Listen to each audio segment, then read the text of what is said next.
I was standing 60 feet away when the cathedral doors swung open and the first wave of heat rolled out like something physical, like a wall you could push against.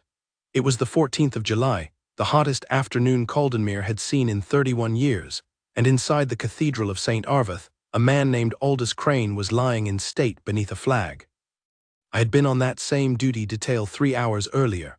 Corporal Darren Moss, 4th Regiment, assigned to the vigil rotation alongside Guardsman Elias Renwick. We were the two-man honor post at the head of the casket, rifles at our sides, eyes forward, white gloves folded over the muzzle. By the time they rotated me off at 1400 hours, the temperature inside that stone building had climbed past 38 degrees. The cathedral's ventilation fans had failed the night before. The city had brought in portable units, but they couldn't keep up with the heat and the hundreds of civilians filing past to pay their respects.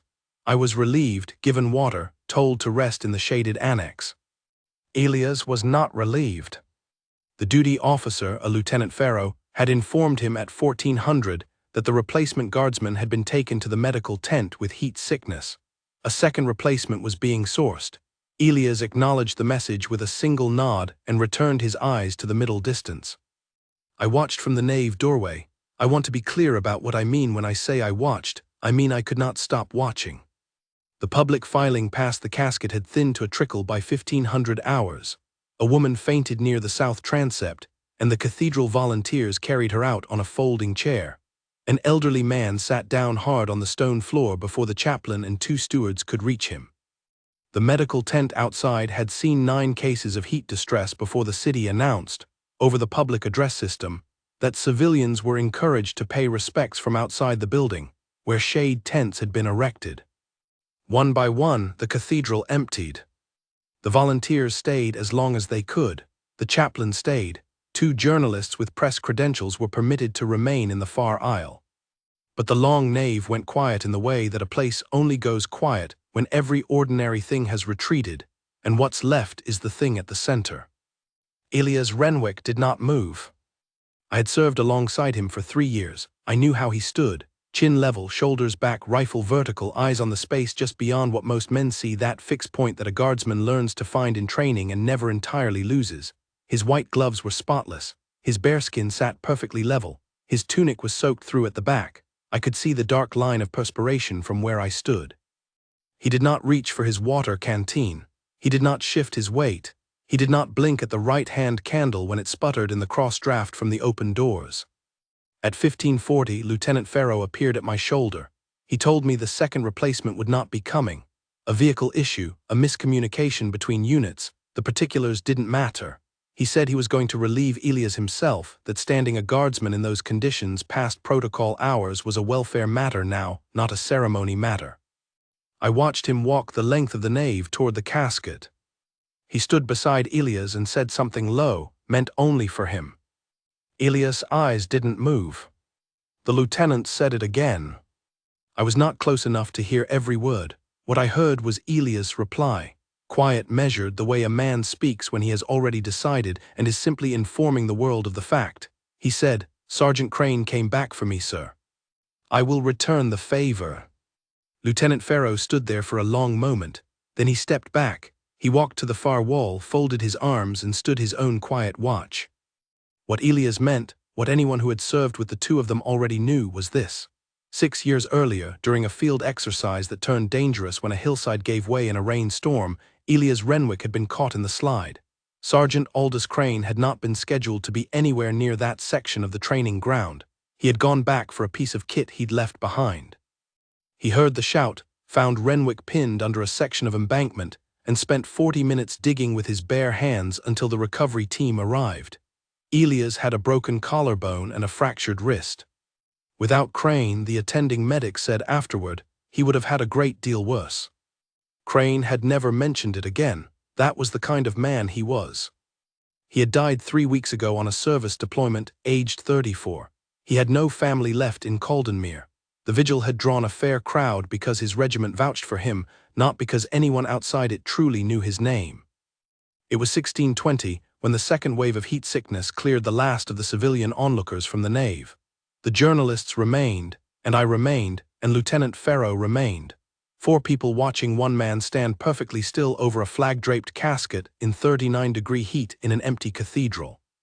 At 1700, the evening shift chaplain arrived and quietly relieved the mourning man without disturbing the silence. At 1730, one of the journalists stepped outside and made a call. I learned later that she had filed a short dispatch, a guardsman refusing to be relieved from a fallen sergeant's vigil. 4 paragraphs. A single photograph taken from the far aisle, the light from the high west window cutting across the casket and across the back of Elias Renwick's bearskin. I don't know precisely when the dispatch circulated. I know that by 1800 there were people gathering on the cathedral steps outside, not to enter, the heat had not relented, but simply to be close to what was happening in there. By 1900, the stone square outside held perhaps 200 people. By 2000 it held more than 1,000. Inside, Elias hadn't moved. The fans were still failing. The stone floor radiated heat absorbed from a long afternoon. The candles at the 4 corners of the catafalque burned straight and still in the airless nave. I had been given a stool and a cup of water by the duty steward and told not to be heroic about it. I sat, I kept watching. At 2100, Lieutenant Farrow sent a runner to ask Elias if he would accept a water canteen passed to him quietly, breaking nothing, just a small human concession to the body's need. The runner came back. He said Elias had shaken his head once, not dismissively, not sharply, just once, and returned his eyes to the middle distance. The runner looked shaken. I understood it.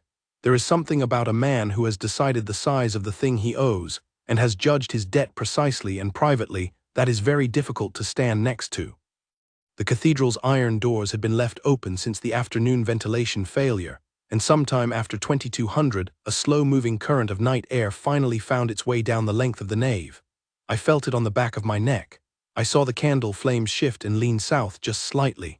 The temperature, someone said later, dropped 4 degrees in an hour. It wasn't cool, it was just less brutal. By 2300, the square outside held 3,000 people.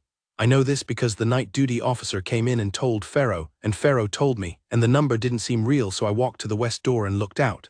The square was lit by lanterns and phone screens and the white haze of 2 camera crews that had set up on the far side of the fountain.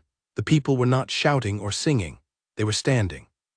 Some of them had been there for hours in the residual heat of the evening, and they were just standing and looking at the cathedral doors, knowing what was inside them. Elias Renwick had been at his post for 11 hours and 30 minutes when the cathedral clock above the transept began to strike midnight. He was still standing when it finished. I looked at his hands, white gloves, not a tremor I could see from 60 feet. His shoulders had not dropped, his chin had not dropped. He was not a man in the last reserves of endurance, or if he was, you could not have found the evidence of it in his bearing. He looked like a man who had arrived at his post 5 minutes ago and expected to be there for 5 more. At 04:30, when the first grey light came through the high east window and laid itself across the stone floor of the nave in pale strips, the duty officer came in with the new morning rotation. They came to the casket, they came to either side of Elias Renwick. The handover salute was given, the new post was established. Elias brought his rifle to order, he turned. He walked the length of the nave with the same pace and bearing he had carried into that building the previous morning. He stepped out through the west door into the grey Caldenmere dawn. The square was still full. I don't know how many of them had stayed the night. I know that when Elias Renwick came through those doors in the early morning light, the crowd of people who had gathered in that square for a man named Aldous Crane, a man most of them had never heard of a week ago, went completely silent. And then, from somewhere near the fountain, someone began to clap. Not loud, not showy. The kind of applause that starts when a crowd doesn't know what else to do with what they're feeling and reaches first for the quietest expression of it. It spread across the square. Elias walked through it. He didn't raise a hand, didn't break his pace, didn't look left or right. He walked to the waiting transport with the exact same posture he had maintained for 17 hours in a sealed stone building in the July heat. He sat down, he accepted a canteen of water, he drank. That was all. I have thought about what to say about that night many times since, and I keep returning to the same thing. Crane saved Renwick's life with 40 minutes of bare-handed digging and never mentioned it again. Renwick stood 17 hours in the heat in an empty cathedral and never mentioned that either. 2 men keeping score the same quiet way, in the same quiet currency. Sergeant Aldous Crane was interred the following morning. The square outside the Cathedral of St. Arvath held 6,000 people. None of them had known his name 10 days before. They knew it now.